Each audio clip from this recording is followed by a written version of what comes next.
책, 무례한 사람에게 휘둘리지 않는 법을 읽고.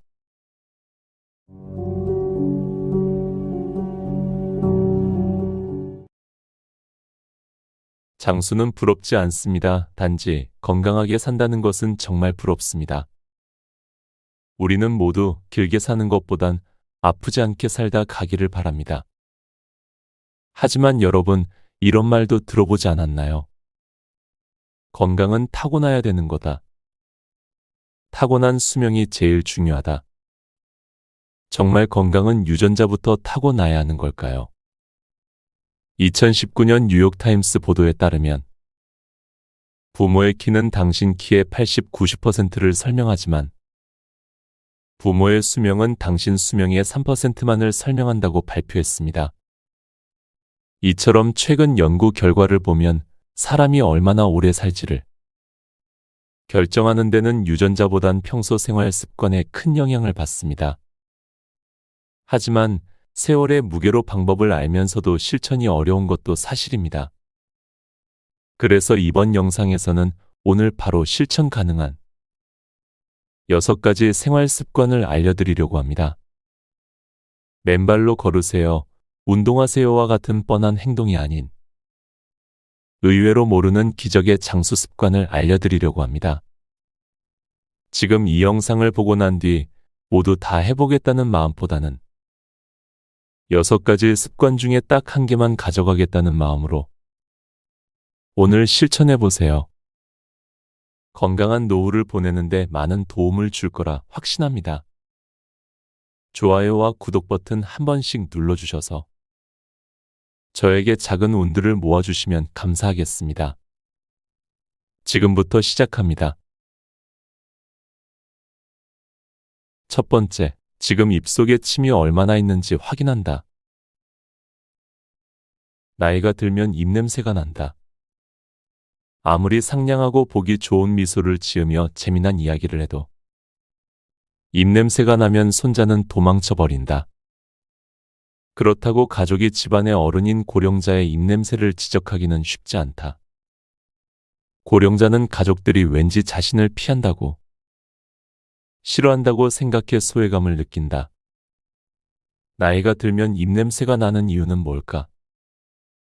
입냄새의 원인은 85%가 입안에 있다. 나이가 들면 침의 분비가 줄어서 입냄새가 난다. 입냄새는 늘 있기 때문에 본인은 쉽게 알아채지 못한다. 다른 사람의 집에 가면 독특한 냄새가 날 때가 있는데 그 집에 사는 사람은 모르는 것과 같다. 그래서 자신은 입냄새가 별로 나지 않는다고 생각하지만 60세가 넘으면 43%가 입냄새를 풍긴다.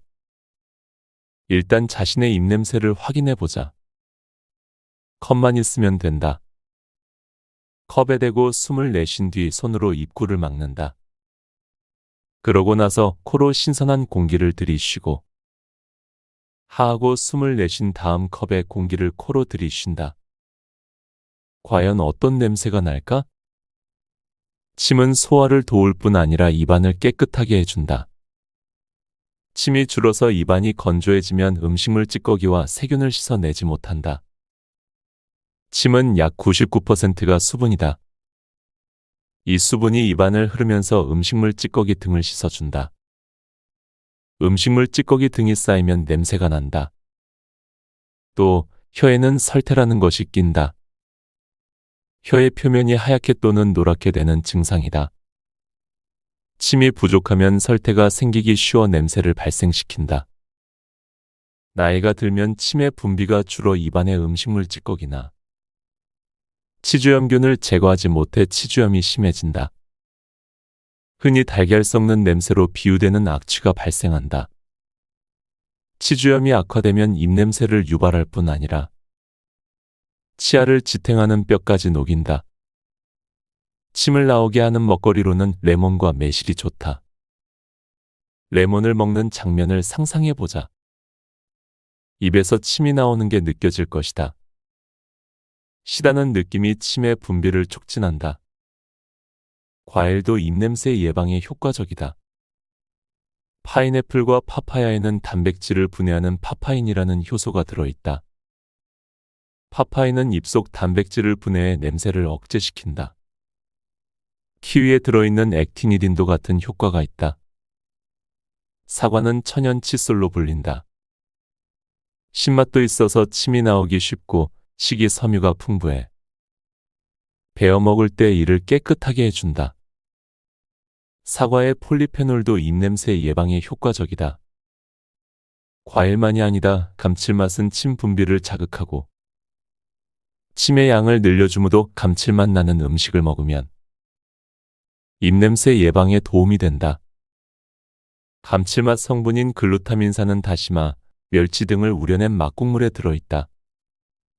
식사 후에 녹차를 마시는 것도 효과적이다. 호흡 방식도 입마름에 영향을 준다. 또한 당신은 지금 코로 숨을 쉬는가, 입으로 숨을 쉬는가? 입으로 숨 쉴 때가 많으면 입냄새가 심해진다.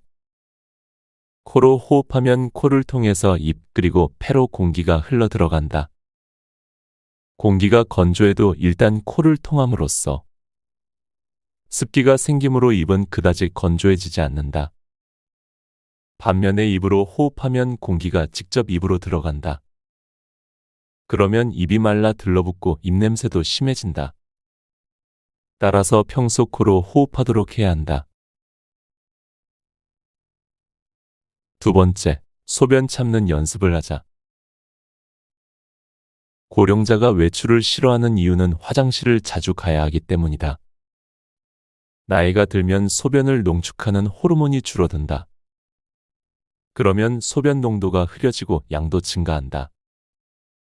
화장실을 자주 가는 건 소변을 담아두는 방광이 탄력을 잃기 때문이기도 하다. 방광의 신축성이 떨어지면 방광에 소변을 담아둘 수 없게 되어 조금만 소변이 차도 화장실에 가고 싶어진다. 남성의 경우는 전립선 비대로 소변이 지나는 요도가 압박을 받아 배뇨에 시간이 걸리거나 잔뇨감이 생겨 화장실에 자주 간다. 여성은 원래 요도가 짧은 데다가 근육이 약해져서 소변을 참지 못한다. 참을 수 있는 시간은 60분, 애를 써도 90분이 한도다. 커피나 차 같은 카페인 함유 음료를 마시지 않는 게 예방책이다. 밤중에 소변이 마려워 잠이 깬다면 특히 주의하자. 긴장해도 화장실에 가고 싶어진다. 지금부터는 화장실에 갈 수 없다고 생각하면 오히려 화장실에 가고 싶어진다. 언제든 갈 수 있다고 생각해야 결과적으로 화장실에 가는 횟수를 줄일 수 있다. 화장실에 갈 수 있을 때 자주 가둔다는 생각은 역효과를 일으킨다. 화장실에 자주 가면 습관이 되어 방광해 소변이 조금만 차도 화장실에 가게 된다. 아주 급하지 않으면 참도록 훈련하는 편이 더 좋다. 소변을 참으려면 골반저근이라는 근육을 강화해야 한다. 이 근육이 느슨해지면 웃기만 해도 소변이 나오는 등 사소한 자극에도 소변을 지린다. 골반저근 운동을 하면 도움이 된다. 먼저 천장을 보고 바로 누운 자세에서 무릎을 세운다. 숨을 내쉬면서 고환이나 질, 항문에 힘을 주어 조이고 5초간 유지한다. 그리고 힘을 빼면서 5초에 걸쳐 숨을 들이쉰다. 다음은 네 발로 기어가는 자세를 취한 후 숨을 내쉬면서 고환이나 질, 항문에 힘을 주어 조인 채 5초간 유지한다. 마찬가지로 힘을 빼며 5초에 걸쳐 숨을 들이쉰다. 몸의 바깥쪽이 아니라 안쪽에 힘이 들어가도록 신경 쓰자. 이 운동을 하면 요실금뿐 아니라 변실금도 줄어든다. 나이가 들면 변실금도 생기기 쉬우므로 미리미리 운동 습관을 들이자. 세 번째, 가래는 무조건 뱉어내야 한다. 나이가 들면 자주 사례가 들린다. 인간이 입을 통해 먹은 것은 식도를 지나 위로 흘러간다. 공기만 기도를 통해 폐로 가게 되어 있다. 이것은 자동적으로 판별된다. 그러나 나이가 들면 이 판별이 제대로 이루어지지 않는다. 그렇게 되면 본래는 공기가 지나가야 할 길인 기도로 음식물이나 침이 들어가 폐로 향한다. 그대로 두면 폐렴에 걸리기 때문에 우리 몸은 기침을 해서 뱉어내려고 한다. 근력이 있는 젊을 때는 기침 한두 번이면 음식물이 배출되어 제 길로 흘러간다. 살해까지 가지 않는다. 그런데 나이가 들면 밀어내는 힘도 약해진다. 가래가 많아지는 현상도 살해와 관계가 있다. 식도로 가야 할 음식물이 폐로 가면 염증을 일으켜 가래의 원인이 된다. 가래는 더럽기도 해서 밖으로 뱉어내기를 꺼리는데 가래를 뱉는 것은 중요하다. 제대로 뱉어내지 못해서 가래가 폐로 계속 들어가면 폐렴을 일으킨다. 가래와 음식물이 폐로 들어가 폐렴이 되는 것을 오연성 폐렴이라고 한다. 오연성 폐렴의 경우 어제까지 건강했던 사람이 갑자기 생사를 헤매게 되기도 한다. 본인도 가족도 크게 놀란다. 그러므로 가래를 뱉어내려 할 때는 더러우니까 하지 말라고. 타박하지 말고 오히려 도와주어야 한다. 본인도 가족도 가벼이 여겨선 안 된다. 내가 만난 한 고령의 환자는 고혈압 약을 복용하지만 몸이 쇠약하지는 않았다. 백내장 수술을 받으러 입원을 했는데 수술이 잘 끝난 후 안대를 한 채로 저녁 식사를 하고 있었다. 그런데 갑자기 사례가 들려서 호흡을 할 수 없게 되었다. 의식을 잃었고 목숨이 위험한 상태였다. 다행히 현장에 있던 의사가 적절히 대응해 목숨을 건질 수 있었다. 처치가 빨랐던 덕분에 장애 걱정도 덜 수 있었다. 몸에 별 이상이 없는 사람한테도 이런 일이 일어난다. 이 경우는 병원 아니어서 즉시 대처할 수 있는 의사와 설비가 갖춰져 있어서 목숨을 구할 수 있었다. 병원 밖에서 일어났다고 생각하면 등골이 서늘하다. 고령자 스스로 가래를 쉽게 뱉는 방법도 있다. 꼭 알아두자. 먼저 코로 숨을 들이마신 다음 소리를 내지 말고 하타타타고 가쁜 숨을 세고 빠르게 내쉰다. 그럼 가래가 한 번에 올라온다. 그런 다음 3회 정도 기침을 하면 가래가 쉽게 나온다. 음식을 먹었을 때 살에 들리지 않도록 조절하는 힘이 어느 정도인지 알아보는 방법이 있다. 30초 동안 침을 삼켜보자. 젊은 사람은 평균 7.4회, 고령이어도 5.9회 가능하다. 침을 2회밖에 삼키지 못한 경우는 살에 들리지 않도록 조절하는 힘이 약하다고 할 수 있다.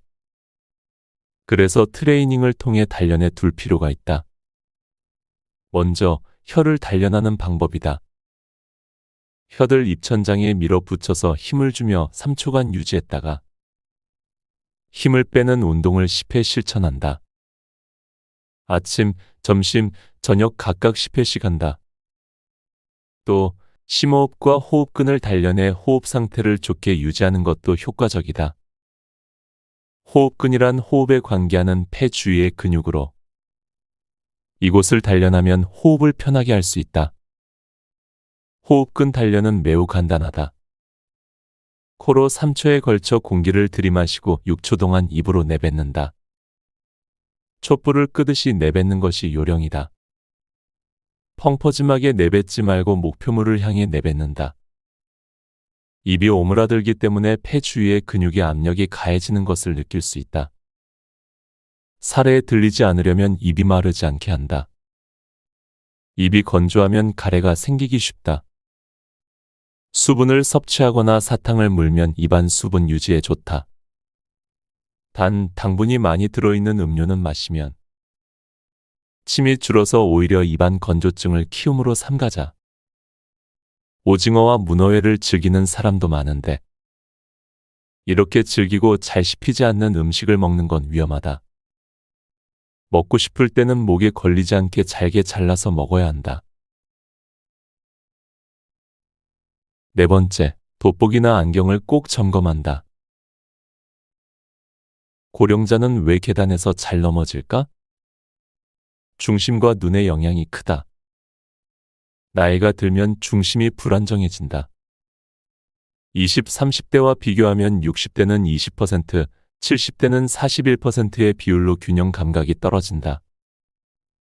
80대 이후는 80%가 넘는다. 게다가 고령자는 젊은 사람과 달리 몸이 앞으로 조금만 기울어져도 중심이 불안정해진다. 계단을 오르내릴 때는 몸이 앞으로 기울어지는 경향이 있어서 중심이 무너져 쉽게 넘어진다. 몸을 뒤로 젖히면 괜찮을까? 그렇지 않다. 몸을 뒤로 젖히면 미끄러지기 쉽다. 앞으로 기울이는 것도 뒤로 젖히는 것도 위험하다. 나이가 든 다음에는 쉽지 않긴 하지만 계단에서든 어디서든 중심을 잡고 걷는 습관을 들여야 한다. 중심을 얼마나 유지할 수 있는지부터 확인해 보자. 방법은 간단하다. 눈을 뜬 상태에서 한 발로 몇 초 동안 서 있을 수 있는지 확인한다. 15초 이상 버틸 수 있으면 괜찮은데 15초 미만이라면 중심이 불안정해서 넘어지기 쉬운 상태다. 참고로 이 확인 방법은 그 자체가 운동이 된다. 한 발로 서기를 몇 초 동안 할 수 있는지 매일 반복해 확인하다 보면 균형 감각이 향상된다. 단, 무리하다 넘어질 수 있으므로 사고를 당하지 않도록 주의해서 한다. 눈은 고령자의 넘어짐에 크게 영향을 미친다. 나이가 들면 눈이 잘 보이지 않아서 계단을 헛디디게 된다. 눈을 감고 한 발 서기를 해보자. 이 방법은 넘어지기 쉬우므로 절대 무리해선 안 된다. 10초도 견디지 못하는 사람이 많을 것이다. 그만큼 인간은 눈을 사용해 자신의 위치를 확인하면서 중심을 안정시킨다. 눈과 관련해 고령자의 넘어짐 사고에 영향을 미치는 주된 요소는 원근감, 안경 빛이다. 나이가 들수록 원근감이 떨어진다. 가깝다, 멀다의 판단을 하기 어려워진다. 계단을 헛디디기 쉬운 이유다. 다음은 안경이다. 사물을 잘 보게 해주는 것이 안경인데 오히려 사고를 부른다니 의아할 것이다. 고령자는 원근겸용 안경을 끼는 경우가 많은데 이런 다초점 렌즈가 넘어짐 사고의 원인이 된다. 원근 겸용 안경은 렌즈 아래쪽을 보면 가까운 게 잘 보이고 위를 보면 먼 곳이 잘 보이도록 설계되어 있다. 그런데 이런 설계가 계단을 내려갈 때 문제가 된다. 고령자는 넘어지지 않으려고 아래를 보며 걷는데 이때 돋보기 역할을 하는 렌즈의 아래쪽을 통해 가까운 곳에 초점이 맞춰지면 그 다음 발을 디뎌야 하는 계단이 뿌옇게 보여 헛디디기 쉽다. 내려갈 때는 턱을 당겨 아래를 보는 습관을 들여야 한다. 5번째, 횡단보도 신호등이 잘 보이는지 점검한다. 횡단보도를 건널 때 고령자는 신호등을 거의 보지 않는다. 넘어질까봐 발 아래를 보고 걷는다. 게다가 허리도 굽었다. 신호등을 올려다보기가 어렵다. 걸음을 멈추고 상체를 들어 올리지 않으면 보이지 않는다. 또 눈꺼풀까지 처져 있다. 시야의 위쪽은 보기 힘들기 때문에 아예 신호를 보지 않는다.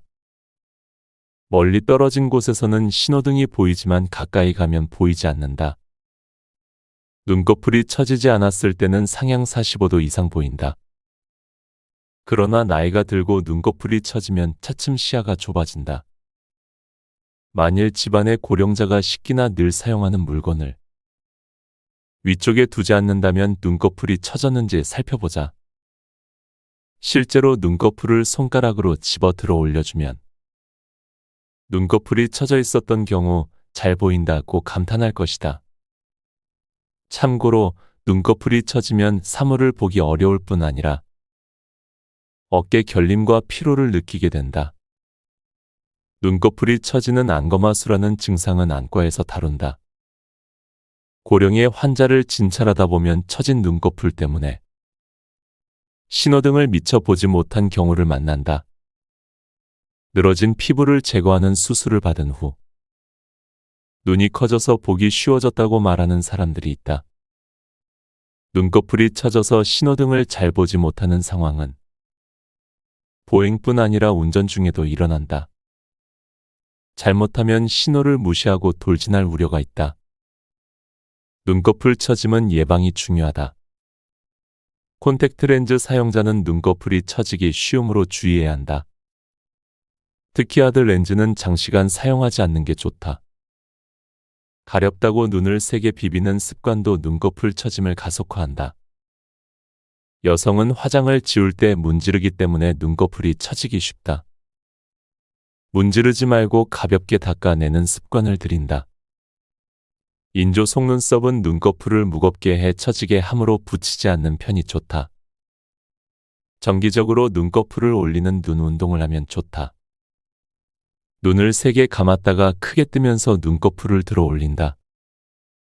아무 데서나 자투리 시간에 할 수 있으므로 하루에 10번씩 해보기를 권한다. 본격적인 해결을 원하면 수술을 고려해 볼 수 있다. 안과와 성형외과에서 다루는데 우선 안과 전문의와 상담하자. 6번째, 보청기 사용에 익숙해지자. 나이가 들어 성격이 나빠졌다고들 생각하는데 나빠진 것은 성격이 아니라 청력이다.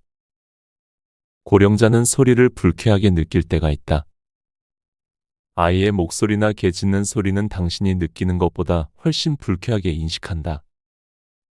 그래서 어린이집이 들어서는 것을 반대하거나 어린아이의 목소리가 시끄럽다고 타박하는 것이다. 어린이는 보물인데 어떻게 그럴 수 있느냐. 역시 노인은 깐깐하다 등의 말을 하는데 고령자의 불쾌감을 이해해야 한다. 눈에 넣어도 아프지 않을 만큼 사랑하는 손주여도 마찬가지다. 손주가 아무리 귀여워도 오랜 시간 소리 지르고 울면 버럭 화를 내는 경우도 생긴다. 고령자는 고음역의 소리를 잘 듣지 못하지만 고음역이라 하더라도 일정한 음량을 넘으면 갑자기 시끄럽게 느낀다. 70세 이상에서는 70%가 넘는다. 즉, 높은 소리는 작으면 안 들리고 크면 갑자기 이명처럼 귀가 아플 만큼 불쾌한 소리가 되는 것이다.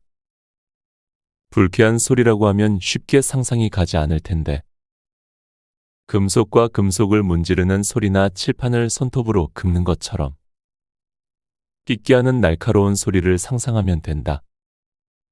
소리 전반이 듣기 어려워지고 고음역의 불쾌감을 느끼는 현상도 난청이 될수록 강하게 일어난다. 어린이나 동물의 울음소리를 시끄럽게 느끼는 고령자가 있다면 수고와 비용을 들여서라도 방음을 하는 게 좋다. 방음벽 두께를 2배로 하면 소리 발생원으로부터 2배 멀어진 것과 같은 효과가 있다. 공사를 할 수 없다면 천등으로 장벽을 치는 것만으로도 방음 효과를 줄 수 있다. 난청이 있으면 치매에 걸리기 쉽다. 난청인 사람은 그렇지 않은 사람보다 6.8세 더 나이를 먹은 것과 같다. 3년 이내에 간병이 필요하거나 사망할 확률이 2에서 3배가 된다는 연구 결과도 있다. 인간은 많은 정보를 시각을 통해 얻지만 청각으로 들어오는 정보도 상당하다. 그런데 귀가 잘 안 들려서 정보가 차단되면 어쩔 수 없이 주위와의 소통이 줄고 마트 점원이 말을 걸어도 귀찮게 느껴진다. TV와 라디오에서 무슨 말을 하는지조차 잘 알아들을 수 없으니 고독감이 증대된다. 이런 이유로 노화가 촉진된다. 상태에 따라 다르지만 노인성 난청의 경우는 보청기를 사용하면 비난청인과 비슷한 수준으로 들을 수 있기 때문에 일상의 불편함도 줄고 치매에 걸릴 확률도 낮아진다. 안경의 경우는 끼는 순간 잘 보이지만 보청기는 익숙해지기까지 시간이 걸리기 때문에 선호하지 않는다. 대부분 안경과 같은 기대치를 가지고 보청기를 구입하므로 돈을 주고 샀는데 쓸모가 없는 상황이 되어버리는 것이다. 그럼 어떻게 해야 보청기에 익숙해질까? 먼저 구입한 곳에서 자주 보정을 받는다. 평균 5, 6회 정도는 보정이 필요하다, 귀찮다고 생각되겠지만 값이 비싼 만큼 최대한 이용하는 것이 좋다. 또 단계별로 사용하는 것이 좋다. 보청기를 끼고 바로 밖으로 나가지 말고 우선은 조용한 실내에서 소리를 들어본다. 그 다음은 1대1로 대화할 때 사용한다. 두세 사람이 대화하는 자리가 익숙해졌을 때 밖에서 사용한다. 이렇게 하면 보청기를 효과적으로 사용할 수 있다. 보청기는 고액이다. 저렴한 것도 수십만 원, 비싼 것은 수백만 원이나 한다. 구입을 주저하는 이유다. 이비인후과 검진 결과가 일정 기준을 충족할 경우 장애요급 이상 보청기를 10%의 가격으로 구입할 수 있다. 보조금이 나온다는 사실을 아는 사람은 난청자 중에서도 9% 정도밖에 안 된다. 반드시 주위 사람에게 알려주자. 우리나라는 보건복지부에서 청각장애인에게 보청기 보조금을 지원한다.